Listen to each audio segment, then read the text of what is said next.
What's up, Rafael Cortez here. Welcome to another video of the Wholesaling Business Blueprint. Let's talk about what you need to track in your business in order to have a business.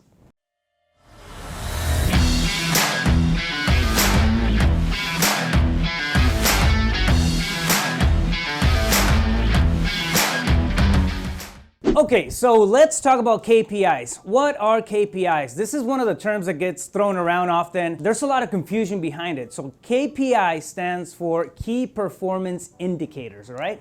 These are think of them as the numbers and the gauges in your dashboard, in your business dashboard. So there's a certain amount of things that you need to keep track of in order to know where your business is at any point in time. And in wholesaling, we have 7 crucial KPIs. These are very, very important numbers that you can keep track of, and then you can combine them. And as you combine them, you can find out all kinds of different metrics, all right? But you need to keep your eye on 7 individual numbers, 7 KPIs inside your business. Let's go over them. The first one is gonna be the reach, all right? When I say reach, I'm talking about your marketing. Whenever you're putting out marketing, you're buying lists, you're trying to skip trace and do all that stuff, right? The reach is going to be the amount of people that you're actually reaching out to. So if you buy a list of 10,000 people and you start cold calling 10,000 people, your reach is going to be 10,000 for that, all right? Simple data number. It's not leads, it's not prospects, it's not negotiations, nothing but reach. It's the size of your list or the size of the audience that you're reaching out to. So that's your reach. From the reach, we're going to dial it in and then calculate the amount of leads that you are getting. All right, so say for example that you will send a cold calling campaign to 10,000 people. How many leads came out of that? Leads are those who show just interest in an offer, right? It may not be the perfect seller. They may be asking retail or whatnot, but they are still leads. They're people who are asking for a number and they want to take the conversation a step further, right? So that's a lead. So let's say, for example, you have a reach of 10,000, right?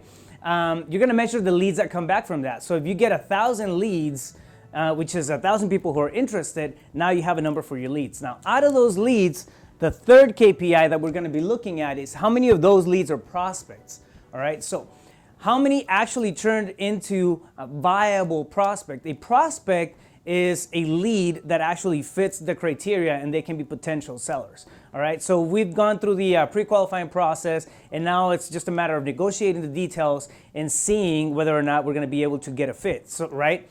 So at this point, it's just gonna be a matter of seeing whether we are a fit for each other and we can get a deal done.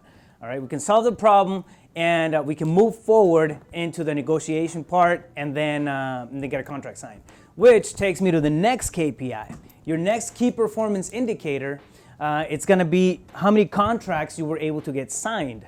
All right, so now let's go back through the numbers. We have 10K here, so we have reach of 10,000 people. And then let's say that we got 1,000 leads out of that, and then we got 100 prospects.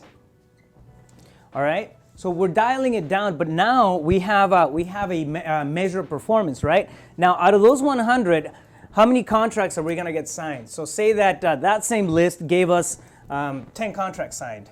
So it's a 10% closing ratio, right?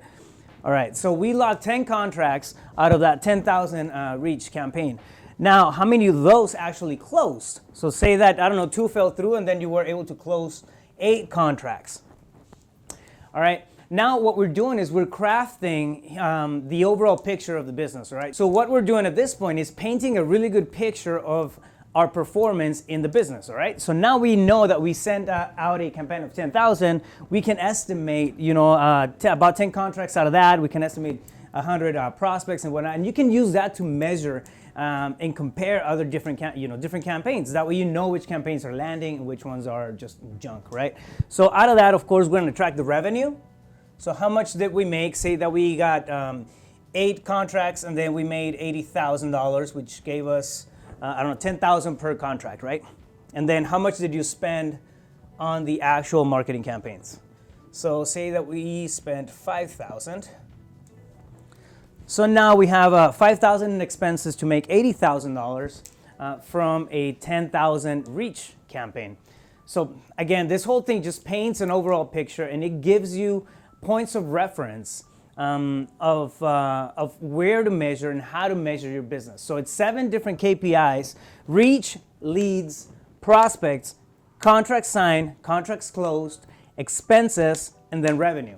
When you have those 7 different KPIs lined up, you can combine them and find out all kinds of additional information. So this is where your cost per lead kicks in, all right? Now you're able to measure your cost per lead because you have the expenses and then you have the amount of leads, all right? So you can combine all those per campaign. You can combine those, as an overall number for the end of the year metrics. But if you track these 7 KPIs, key performance indicators, you're gonna be able to put your thumb on what's working and what's not working and actually run your business by the numbers, right? Really important. Make sure you know you're tracking the right information. Make sure you know what numbers to stay on. Begin with these 7 numbers because you can combine them, you can measure them, and then you can improve your business on your weekly meetings, your monthly meetings. With this information, as you get more and more data and you're building up your business. Stay focused, you got this.